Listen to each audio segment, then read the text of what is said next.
அரசு நிகழ்ச்சிகளில் முதலில் மாநில பாடல் பாட வேண்டுமா அல்லது தேசிய பாடல் பாட வேண்டுமா என்ற குழப்பம் தொடர்ந்து நீடித்து வருகிறது. இந்தியாவில் கடந்த ஆண்டு வரை தேசிய கீதமான ஜனகண மட்டும்தான் அரசு நிகழ்ச்சிகளில் பாடப்பட்டு வந்தது. இந்த ஆண்டு ஜனவரி மாதம் வந்தே மாதரம் பாடலின் 150வது ஆண்டு விழாவை மத்திய அரசு கோலாகலமாக கொண்டாடியது. அதன் ஒரு பகுதியாக வந்தே மாதரம் பாடலை அரசு நிகழ்ச்சிகளில் கட்டாயம் பாட வேண்டும் என மத்திய அரசு அறிவிப்பு வெளியிட்டிருந்தது. தமிழ்நாடு, கர்நாடகா, அசாம் போன்ற இந்தியாவின் சில மாநிலங்கள் தங்களுக்கென மாநில பாடலை கொண்டுள்ளது. மாநிலங்களில் நிகழும் அரசு நிகழ்ச்சிகளில் மாநில பாடல் பாடப்படுவது வழக்கம். குறிப்பாக தமிழ்நாட்டில் அரசு நிகழ்ச்சிகளில் முதலில் மாநில பாடலான தமிழ்த்தாய் வாழ்த்து பாடப்படுவது கட்டாயமாக்கப்பட்டுள்ளது. இந்நிலையில் மத்திய அரசின் தேசிய பாடல் அறிவிப்பு குழப்பத்தை ஏற்படுத்தியிருந்தது.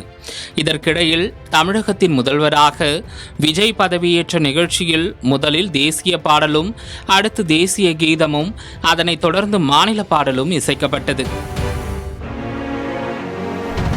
இது பெரும் விவாத பொருளாக மாறிய நிலையில் முதல்வர் பதவியேற்பு நிகழ்வு ஆளுநர் ஏற்பாடு செய்தது.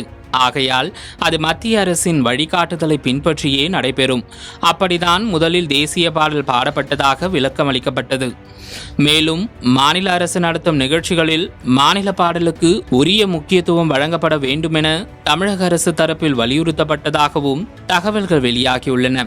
இந்நிலையில் மத்திய உள்துறை அமைச்சகம் மாநில தலைமை செயலாளர்களுக்கு அனுப்பிய சுற்றறிக்கையில் அரசு நிகழ்ச்சிகளில் முதலில் தேசிய பாடலான வந்தே மாதரம், அதனைத் தொடர்ந்து தேசிய கீதமான ஜனகணமன இசைக்கப்பட வேண்டும் என்றும், தேசிய பாடல் மற்றும் தேசிய கீதம் பாடும்போது அசல் வரிகள் மற்றும் சரியான உச்சரிப்பு முறைகளை துல்லியமாக பின்பற்ற வேண்டும் என்றும் அறிவுறுத்தப்பட்டுள்ளது.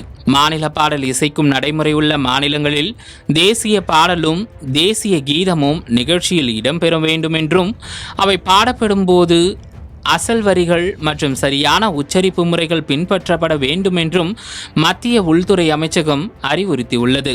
ஆனால் மாநில பாடலை தேசிய பாடலுக்கு முன்னரா அல்லது பின்னர் இசைக்க வேண்டுமா என்பது குறித்து அந்த சுற்றறிக்கையில் தனிப்பட்ட வழிகாட்டுதல்கள் எதுவும் வழங்கப்படவில்லை. இதனால் அரசு நிகழ்ச்சிகளில் மாநில பாடலுக்கா அல்லது தேசிய பாடலுக்கா முன்னுரிமை வழங்க வேண்டும் என்ற குழப்பம் தொடர்கிறது. இது குறித்து மத்திய அரசு தெளிவான விளக்கம் அளிக்க வேண்டும் என்ற கோரிக்கையும் வலுத்து வருகிறது.